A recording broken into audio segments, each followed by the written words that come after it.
Hey there, this is Craig Fear with Fearless Eating, and welcome to my kitchen. Today I'm going to show you how to make a really simple fish stock. Now, fish stock's probably the least commonly made of all the stocks, at least in home kitchens anyway. Most people they make chicken stock, beef stock, pork stock. Nothing wrong with that at all. But there's a few reasons why I would encourage you to try a fish stock if you've never tried it before. So the first reason is that fish stocks are the most affordable of all the stocks. You can get the bones of fish, fish carcasses, for just a few bucks. Most fishmongers, when they fillet fish, they throw out the carcasses. They'd be happy to give them to you for a few bucks. If you have a good relationship with that fishmonger, you get seafood from them regularly, they might give you the carcasses for free. If you live along the coast somewhere, you know, some recreational fishermen, some commercial fishermen, you also might be able to get those bones very, very cheaply. So the most affordable by far. And the second reason I would encourage you to make a fish stock is that it's the simplest of all the stocks to make. It only requires a simmer time of about an hour, maybe two at the most.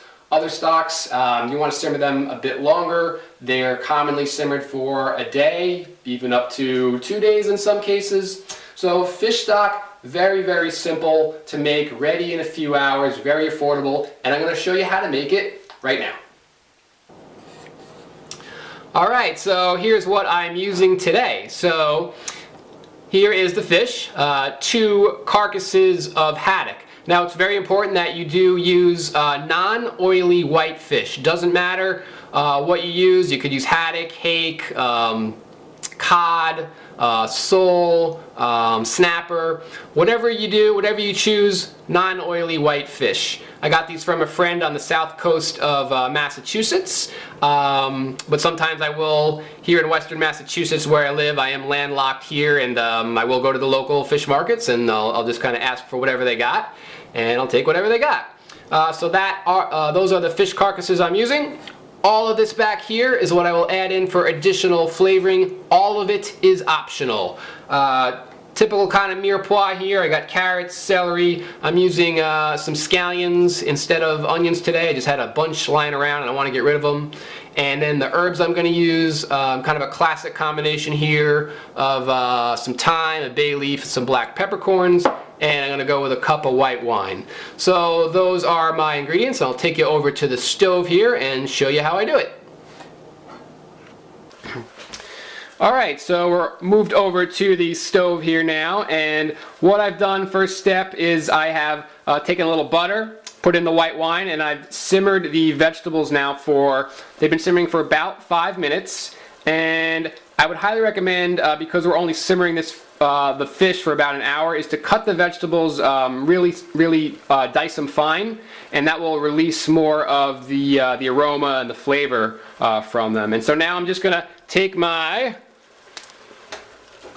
carcasses, I'm going to place them just right on top, and I'm going to put the cover on and just simmer this for about 5 more minutes, and then I will add in the water, and I'll be back in just a minute as I bring that water to a boil, a very gentle, not really a boil, more of a very gentle simmer, and I'll show you how to skim off some of the scum.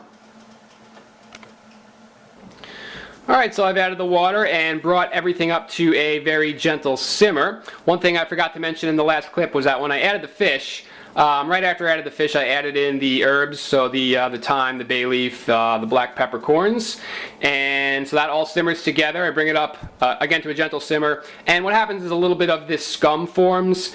Can't hurt you, it's just some impurities in the fish. It happens with chicken, beef, any bones, and when you initially bring it to a simmer, all you want to do is just skim it off. So I'll just come over here, spend a few minutes and just kind of do this and get it all out of there. And then I'll leave it at about this simmer, so it's very, very gentle. And I'll just put the cover back on and I'll simmer it for about an hour. And that's really it.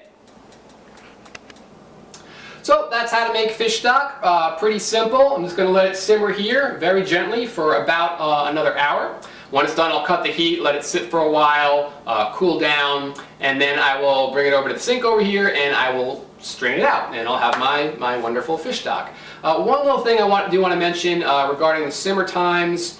I used to simmer this for about 24 hours, which I think is way too long. I did that because of I got into this whole traditional food movement, like many people have, through the cookbook Nourishing Traditions, written by Sally Fallon, the information in the Weston Price Foundation, which is wonderful, highly recommend it.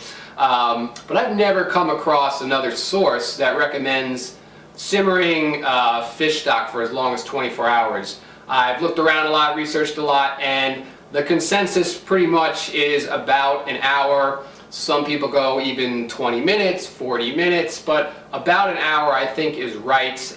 There's something in that hour time where the fats, the oils in the fish kind of release their flavors more, I don't know, adequately, efficiently. When you cook it longer than that, again, those delicate fats in fish, they can go rancid, and I can say that when I used to cook it for 24 hours, there was definitely something a little off about it. I love fishy, but it was really fishy, a little bitter, so I would really encourage you to stick with more of the hour simmer time.